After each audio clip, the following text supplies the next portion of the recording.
Olá a todos e bem-vindos de novo ao meu canal. Hoje vamos mergulhar a fundo no volume 4 da Light Novel de 86, que é um anime que eu adoro e quis trazer um pouco do que acontece após o anime. O anime adaptou 3 volumes e agora vou falar sobre o volume 4, que também é intitulado de Under Pressure. É um volume marcado por reencontros, missões suicidas, tensões psicológicas, segredos sombrios da Legião e o aprofundamento das relações entre os personagens. Mas antes de eu falar mais sobre o volume, para quem não conhece, eu sou o Mira e este é mais um vídeo do meu canal principal. Sim, eu tenho um outro que é de gameplays. Então se gostarem do vídeo, deixem um like e inscrevam-se, que vai ajudar-me imenso. Antes de tudo, eu vou dar um contextozinho geral sobre o volume. A história decorre após os eventos da Operação contra o Morph, que foi um dos momentos-chave da guerra contra a Legião, e também o último grande acontecimento do anime, que foi a última batalha, da parte 2 da primeira temporada, e também da única coisa que teve o anime. A República de São Magnolia, que é a república que escravizava os 86, está praticamente colapsada e sob supervisão da Federação de Jihad, que é a federação que acolheu os 86 após aquela missãozinha de reconhecimento, que era uma missão suicida e tal. Eles agora, meio que a República viram um vassalo da Federação, por assim dizer. A Lena, que agora é uma coronel, ela subiu de posição, assume o comando da 86 Strike Package, que é a equipe, é uma nova unidade composta pelos veteranos do 86, que é basicamente o grupo do Shin e mais algumas pessoas que foram salvas e tal, que ficará responsável por uma missão muito importante que vai ser contada neste volume. O volume também marca o reencontro entre a Lena e os membros do esquadrão Spearhead, que é o esquadrão do Shin. Ela reencontra eles, conversa com eles e vê-os finalmente, por assim dizer, eles pessoalmente. Isso foi mostrado no final do anime, deles encontraste aquela cena bonitinha, música e tal, ela a chorar e tal. E aqui temos mais a continuação, por assim dizer, disso. Eu vou falar agora um pouco sobre o volume em si. Vou começar agora com o que aconteceu antes da missão, que eu tinha falado. Vou falar um pouquinho do prólogo agora. Aqui eu vou falar um pouquinho sobre a Annette, aquela amiga da Lena. E ela recorda o seu passado com o Shin. Ela tem as suas lembranças de infância em que Annette e Shin acabam por revelar que eles eram amigos de infância antes da guerra e da discriminação dos Colorata pela República. Os Colorata são os de cor diferente dos Alba, que é aquela raça principal da República, são os de cabelo branco e assim. Os Colorata é o restante. A Annette, ao encontrar Shin, é forçada a confrontar as suas ações e omissões do passado, já que ela sente que traiu o Shin. Só que o Shin meio que não se lembra de nada que aconteceu e nem se lembra dela. Ou será que ele só não quer lembrar?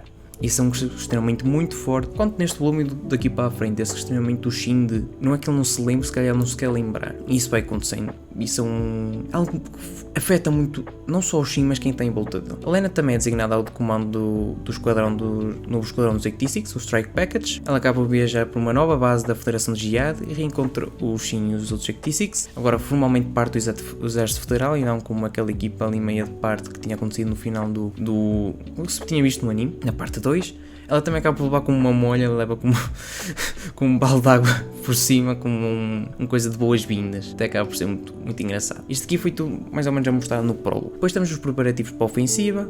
Isso acontece no capítulo 1 e 2. No capítulo 1, chamada de serviço, Lena conhece a sua nova equipa e enfrenta a resistência dos oficiais da Federação, já que eles tinham um pouquinho de preconceito, por assim dizer, com ela, dela ser da República e estar com os 86 e assim, está lá a comandar também uma equipa militar da Federação, e havia muito essa rixa. As coisas internas mostram que os 86 ainda são vistos como estranhos, até dentro do próprio exército, muito pior serem de fora e tal, mas não tem aquele preconceito que tem na República, mas a Federação mesmo assim vê-os um pouquinho diferente. A missão acaba por ser definida e é investigar e destruir uma base subterrânea da Legião em Charité, que é um território que pertencia à República, agora está naquela zona ocupada da Legião, mas originalmente fazia parte da República, era uma cidade até bastante evoluída, tinha shopping, tinha tudo. No capítulo 2, identificação amigo ou inimigo, o clima entre os soldados é tenso, a Legião inicia movimentos suspeitos, Shin continua a ser afetado pelos gritos psíquicos das unidades inimigas, enquanto a presença de pastores. Lena coordena os preparativos da missão, o Shin cada vez mais é afetado por essas vozes, cada vez ficam mais intensas, muito também porque já acabam por reparar que a Legião começa a fabricar mais pastores, com uma frequência muito maior. Antes que era algo raro ter um pastor,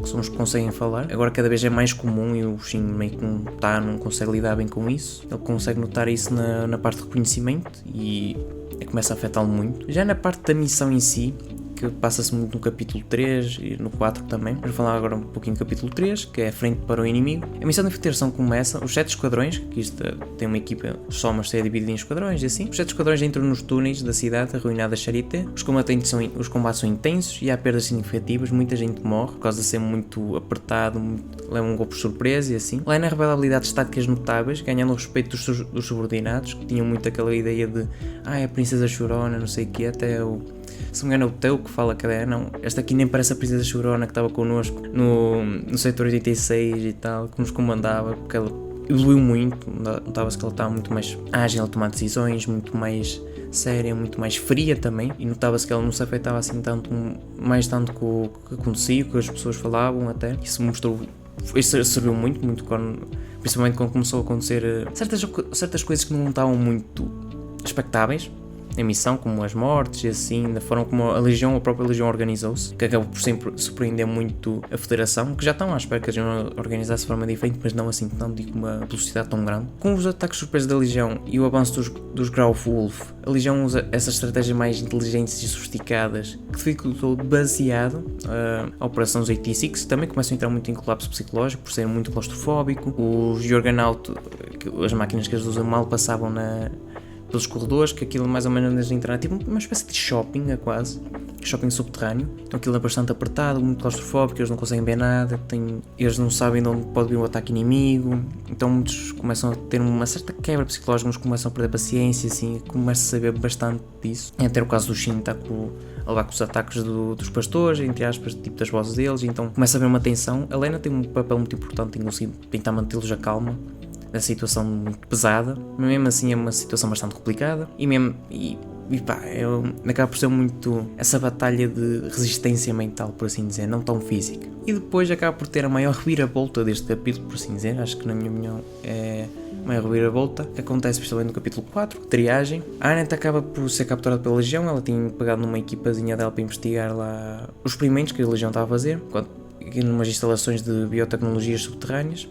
Ela acaba por descobrir corpos humanos preservados em cápsulas, evidências de experiências que podem indicar clonagem ou assimilação. Esses corpos estavam quase sem cor, até descrito na novela que estavam sem cor e assim, só que sem os cérebros. E é necessário o cérebro humano para criar os pastores, como se viu do que aconteceu com o irmão do Shin e assim. E cada vez mais repararam, e tinham pilhas de corpos também lá que eles encontraram, então cada vez mais repararam que a Legião evoluiu ao ponto de começar a fabricar pastores com uma velocidade ainda maior, para conseguir cada vez mais ficarem mais inteligentes, e também porque eles repararam que, é um pouquinho explicado depois, é que principalmente eles repararam que com isso eles conseguiam durar mais tempo, que tinha aquele data limite que cada robô tinha. O Shin acaba quase perdeu o controle, os gritos das vozes da Legião tornam-se quase insuportáveis para Shin, que começa a entrar em estado de dissociação, basicamente perde tipo de controle, mas acaba por ser contido por Raiden e Helena, que acabam por ter um papel muito importante para o Shin conseguir ficar centrado. Após isso, o Shin também acaba por ter uma luta quase mortal contra uma unidade nova da Legião, designada como um tipo de alta mobilidade Phoenix. É um nome muito engraçado. Esse tipo é tão veloz, mas tão veloz que até o próprio Shin tinha dificuldade. Os sensores do Juggernaut não conseguiam detectá-lo bem. Inclusive, eles foram responsáveis por ter destruído a equipa, o esquadrão que estava junto da Annette. Só a Annette sobreviveu, mas os outros acabam por ser completamente destruídos. Eles não repararam como, e foi o Phoenix, porque eles são extremamente rápidos, mal se via a olho nu. Até aqueles comandos foram muito possivelmente feitos para lutar contra o Shin, muito pelo estilo rápido e muito esguio. O Shin acaba por conseguir vencer essa batalha, mas após a batalha acaba por encontrar um tipo de legião suspeito, com uma aparência humana. Parecia uma mulher, mas era robótica, pedindo para que ele a venha encontrar.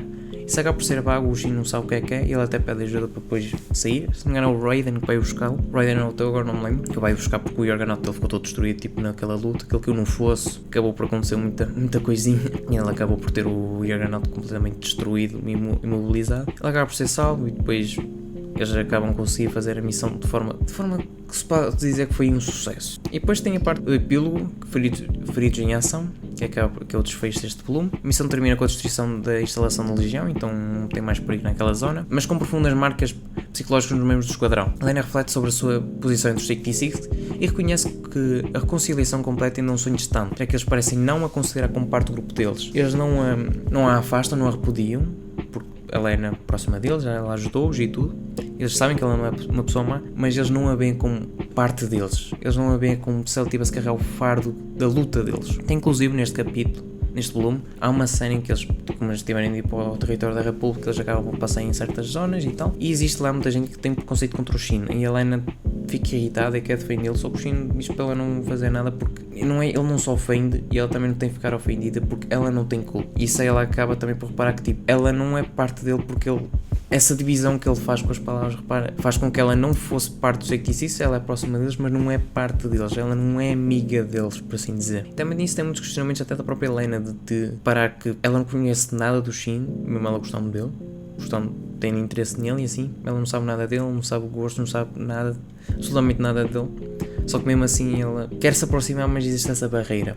Isso também é algo que daqui para a frente acontece muito mais nos próximos volumes. Eu já li muito mais do que isto. Nessa tentativa da Helena virar parte deles, virar amiga deles, virar próxima deles, mais do que ela é. Em resumo, foi basicamente este o volume. Eu vou dar agora um check-out geral pelo volume. A Helena chega à nova base e é recebida de forma inesquecível, por assim dizer, com o balde de água fria, que simboliza também não só um rito de aceitação, mas também um pouco de como as sensações ainda existem. Mesmo isso sendo algo comum, não se fazia isso com uma coronel.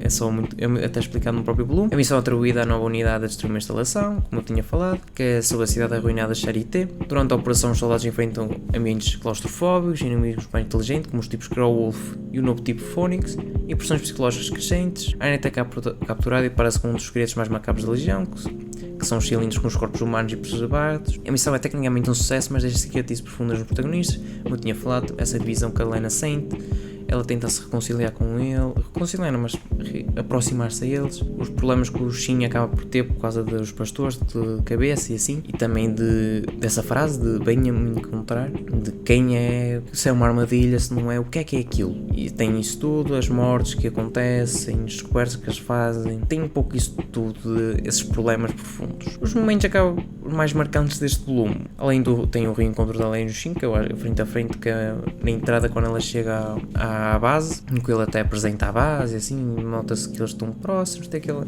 toquezinho, eles interessam-se um pelo outro. O banho de Helena com água fria, a atmosfera aterradora nos túneis subterrâneos, que é muito bom. A autora acabou por fazer algo muito... A autora ou autor, agora não me lembro, fez algo muito bom, tipo os túneis, de ser algo diferente, normalmente nós estamos habituados em 86 batalhas em campo aberto, e para um ambiente claustrofóbico acabou por ser muito bom, e também montou-se esse choque para os protagonistas, para os personagens, de lutarem em algo que não era suposto. A revelação dos cilindros humanos e o colapso emocional da Annette também é bastante importante. Saber que a Legião evoluiu ao ponto de fazer estudos do corpo humano, do cérebro humano, eles até tinham anotações disso, não é por ser muito chocante. Também o colapso emocional da Annette, a ver isso, que ela não é uma guerreira, ela não está habituada a isso. E também no colapso emocional, por assim dizer, dela, de reparar com o amigo de infância dela, a quem ela meio que se condenava por não ter ajudado e não ter desculpado, não se lembrar dela. Isso também é algo muito presente neste capítulo, essa dor que ela tem e não consegue apagar. Mesmo o Shin dizendo para ela não se preocupar porque ele não se lembra, mas tem essa dor. Também tem o Shin prestes a perder o controle mental, salva os seus companheiros, o ceifador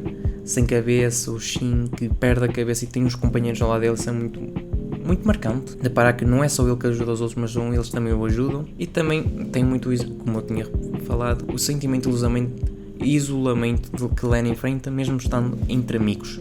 Ela está com os 86, ela trabalha com eles, ela convive com eles, ela não come com eles, tem aquela divisão de hierarquia, só que ela ao mesmo tempo não faz parte deles e tem essa linha separá-los, que ao menos se está para ver não é de propósito, mas meio que eles fazem essa linha porque eles não querem que ela fique a culpar-se pelo que lhes aconteceu, e também não quer que eles lutem uma guerra que não, ela não quer que eles não querem que ela lute a guerra que não é dela, a guerra que eles têm, que é o orgulho deles de se manter no campo de batalha, que ela não precisa de se sacrificar por causa disso. É fofo que eles têm, mas é meio que acaba por ser uma dor também para a Helena de não se conseguir aproximar deles, principalmente o Shin, que acaba por ser o que fica mais distante, por assim dizer, mesmo sendo a pessoa mais próxima dela. Isso é muito engraçado, esse paralelo que tem de a pessoa que é mais próxima a ela é a pessoa também mais distante, porque ele não fala das preocupações dele com ela, ele não fala do passado dele com ela, ele não se importa, por assim dizer, com as coisas dela, ele só se importa com que ela esteja bem, não tem muito essa preocupação. Isso meio que a afeta muito, porque tipo, ela está ao lado dele, mas não é parceira dele. E isso é algo que é muito marcante neste volume, principalmente durante a batalha. E isto é muito bom na parte da Ictice, aqui já está fechado o arco aqui do volume 4. Isto é muito marcante em Ictice, e a partir deste volume vê-se muito, que é as relações pessoais. Eu estou em guerra, e essa guerra é também o tópico principal da novel, mas algo principal é a relação entre as pessoas, a relação entre os personagens, que têm diferentes culturas, diferentes criações, e mesmo assim a união que eles têm, e também essa coisa de como lidar com o ser humano, de essa separação, esse isolamento que a Lena sente mesmo estando ao lado deles, mesmo estando ao lado do Shinny, e mesmo assim não ser próximo a ele, que afeta muito e tem esse conflito de interesses, por assim dizer, algo que é muito bom. E, no geral, é este o volume 4, espero que tenham gostado. Esta é a primeira vez que eu faço um resumo de um volume de novel. Isto aqui ainda está-se para dizer que isto é um roteiro ainda muito embrionário, então pode ser muito mais daqui para a frente eu vou melhorar este modelo de comentário de novels. Eu tenho essa vontade de trazer mais, principalmente ACT6, que é uma novela que eu gosto muito. Estou a ler agora recentemente, comecei a pegar para ler a sério, já estou no volume 10, então pode ser que eu traga mais alguma coisinha. Eu quis falar do volume 4 depois do anime, mas para quem quiser ler, eu recomendo ler na mesma o volume 4, porque tem coisas que não podia comentar tudo, mas tem coisas que é necessário ler porque farão sentido mais para a frente, certas frases que aqui não me convém dizer porque não faz sentido. E é isto, espero que tenham gostado do vídeo. Deixem um like e inscrevam-se nos dois canais. Se gostaram deste vídeo, por favor deixem nos comentários algum tipo de melhoria que possa ter, porque claramente isto não está perfeito. Isto aqui é a primeira vez que faço um volume. E é isto, tchau.